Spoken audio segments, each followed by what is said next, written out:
শুধু দর্শক বৃন্দ, শুধু বন্ধুগণ, আজ আপনাদের সামনে আমি গ্রামীণ চিকিৎসায় হাজির হয়েছি অনন্ত বিশ্বায়। আপনাদের কাছে তুলে ধরছি সেই ওষুধ সম্ভার থেকে কয়েকটি কথা।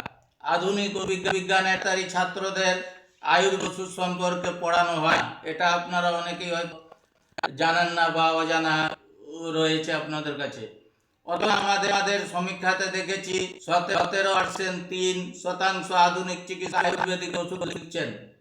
আয়ুর্বেদিক ওষুধগুলির মধ্যে আবার লিভার টনিক সবচেয়ে বেশি।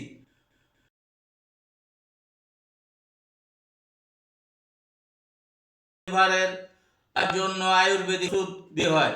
গাছ মানুষের ক্ষতি করে না। রোগী ও জনসাধারণের এই ভুল ধারণাকে পুঁজি করে এক শ্রেণীর চিকিৎসক আয়ুর্বেদিক গুলাকে আধুনিক চিকিৎসকদের অনেকের মধ্যে ধারণা এ ঘটনা কি ওষুধ কোম্পানির স্বার্থ করে না? অবশ্যই করে। চিকিৎসক দেবতা, ব্যবসায়িক স্বার্থ এবং রোগীদের ভুল সাংস্কৃতিক পুঁজি করে দেশি বিদেশি ওষুধ পানিগুলি বাজারে আয়ুর্বেদিক ওষুধের বন্যা বইয়ে দিয়েছে। এছাড়া আয়ুর্বেদিক ওষুধ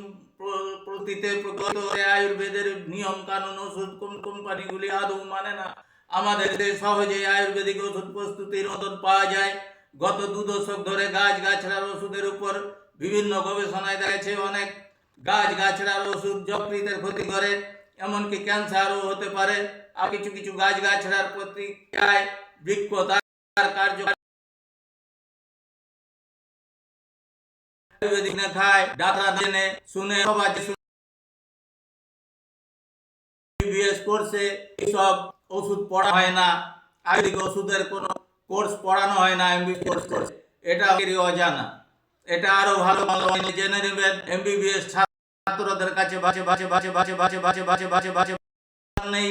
আপনাদের কাছে আপনাদের সবাইকে নমস্কার জানিয়ে বিদায়ের আগে আপনাদের বলবো এই কথাগুলো ছড়িয়ে দেওয়ার জন্য আপনারা বেশি আমার এই লেখাটা যাতে ছড়িয়ে যায়, সব যায় সবার মাঝে, তার জন্য আপনারা শেয়ার করুন বেশি বেশি করে, সাবস্ক্রাইব করুন আপনাদের সামনে আগে পৌঁছানোর জন্য।